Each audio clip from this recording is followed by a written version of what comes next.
Hello दोस्तों, स्वागत है आप सभी का फिर से एक नए वीडियो में, नए व्लॉग में। तो इस समय मैं एक बस में बैठा हुआ हूँ और मैं जा रहा हूँ कमला जी से विदा लेकर के अल्मोड़ा से ले सोमेश्वर।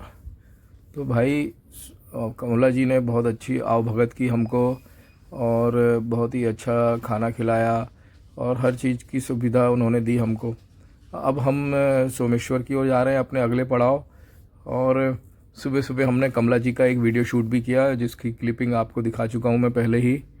वो बहुत अच्छा गाना गाती हैं। और हम सोमेश्वर पहुँच के हमने एक भोजनशाला में, भोजनालय में भोजन किया और भोजन बहुत ही अच्छा था, लाजवाब पहाड़ी खाना। ऋतु तो पहले डर रही थी कि कैसा खाना होगा कैसा नहीं होगा। मैंने बोला बिल्कुल बहुत अच्छा ताज़ा खाना है, खाना खाते हैं। फिर हम होम स्टे ढूंढते ढूंढते पास के एक गांव में गए। वहाँ हमने एक होम स्टे ढूंढा, होम स्टे लिया और वहाँ पर हमने आराम से दोपहर को, शाम को बिताई, रात का डिनर लिया। दूसरे दिन सुबह शानदार नज़ारा मिला हमको। तो ये ऐसे नज़ारों को देखते देखते हम सुबह के वॉक पर निकले और पास ही एक बद्रीनाथ मंदिर है, बहुत प्रसिद्ध। उस मंदिर के पास हम मंदिर के दर्शन करने के लिए गए। रास्ते में, जैसा कि ऋतु का स्वभाव है कि वह सभी से जल्दी दोस्ती कर लेती है, तो उसने एक ग्रामीण महिला से दोस्ती भी की, उसके साथ फ़ोटो खिंचाई और हम वॉक करते करते अपने गांव से इस गांव से उस गांव शानदार नज़ारे देखते हुए। देखो दोस्तों कितने बढ़िया नज़ारे हैं। चारों तरफ खेत हैं, गेहूं के खेत लगे हुए हैं और कहीं कहीं गेहूं पक भी गया है। और हम वॉक करते करते 2-3-4 किलोमीटर वॉक करके हम निकल पड़े बद्रीनाथ मंदिर के दर्शन के लिए। तो इस प्रकार हमारी सुबह हो गई। सुबह वहाँ मंदिर में दर्शन किया हमने।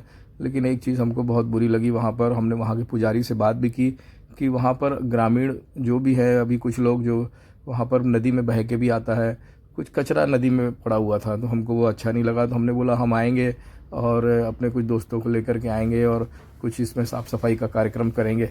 जैसा कि आपको पहले भी बता चुके हैं कि भाई हम एक मोटिव को लेकर के अपनी यात्राएं करते हैं।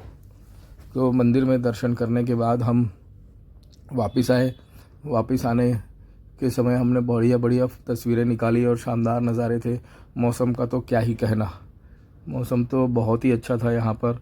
और हल्की हल्की स्वेटर हमने पहनी हुई थी।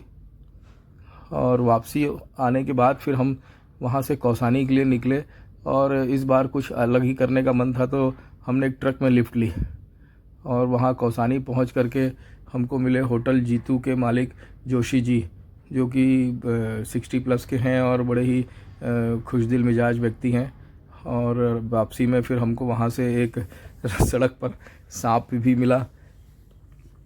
यहाँ से हम गए अनासक्ति आश्रम। अनासक्ति आश्रम में हमने खाना खाया, शॉपिंग की, कुछ फ़ोटो खिंचाई और फिर दोपहर हो गई, 2 बजने के लगे।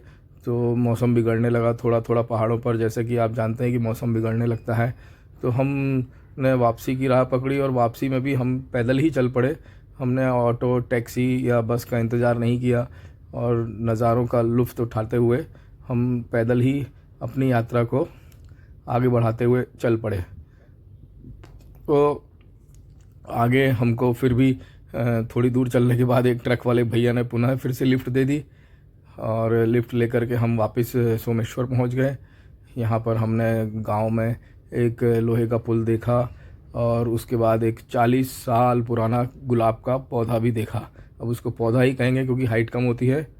और यहाँ से लौट के, जैसा कि पहले से तय था कि आज गांव में एक जनेऊ का कार्यक्रम था और जनेऊ के कार्यक्रम में हम भी आमंत्रित थे।